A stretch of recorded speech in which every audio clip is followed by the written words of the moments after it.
I know that a pastor talking about finances, and we mention this from time to time, a couple times a year, we like to do a message where we talk to you about finances and openly and honestly. And I know that a pastor talking from the front about finances can be a little bit alarming. It can be intense. It can be awkward.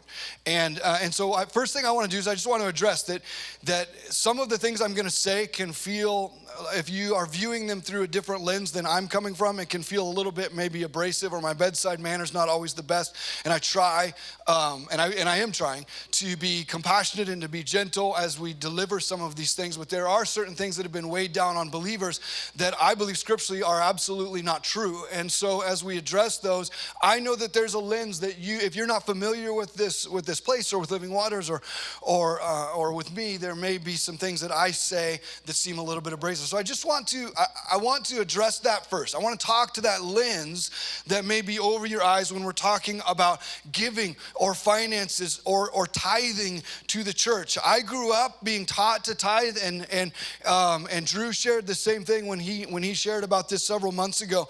I think for both of us growing up in a church background, he said it was his paper route. I think too it was a paper route for me, where it was like my mom sat me down and said, "How much money did you get?" "I got this much money." "What's 10%? I mean, I can my entire math life, everything in the world that has anything to do with math, it has to be from 10%. Like, I can figure it out. If I can get it back to 10%, I'll go 10%, 5%, 2%, 17%. It all starts at 10% because from the time I was a child, I was taught that the tithe was 10%. And so you take that money, you give that 10% to the church, right? And so I was raised that way. And so I was raised in the tithe. And so I'm not disparaging anything at all that my parents taught me, because it turns out what they were teaching me was godly stewardship of my finances. They were teaching me godly budgeting. It's important that in our life, in our financial lives, that we put the things that we desire and value the most first, and the things that are wants, not needs, we put those at the end of our budget cycle. And so to begin, I was taught, first thing you do is bring what you have before the Lord, and you give a portion of that with thankfulness and with gratitude, and you ask Him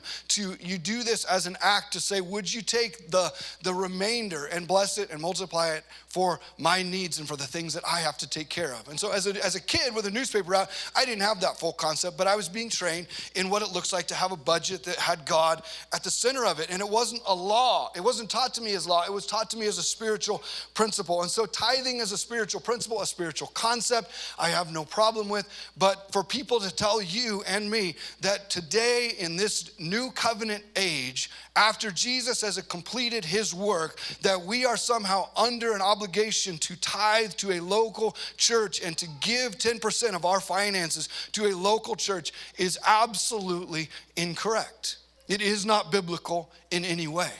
And so it is a spiritual principle. It is in the Old Testament, and we can look into the Old Covenant and we can see the rhythms of it. We can even understand the whys of it. But to look at it now, that what Jesus has accomplished has set us into total freedom. And so what we do now, we do from a spirit of generosity, not a spirit of obligation. And so the rhythms that we build into our life, sometimes we have to break religious rhythms and we have to replace them. When obligation is lifted off of us, we don't just go crazy and do whatever we want.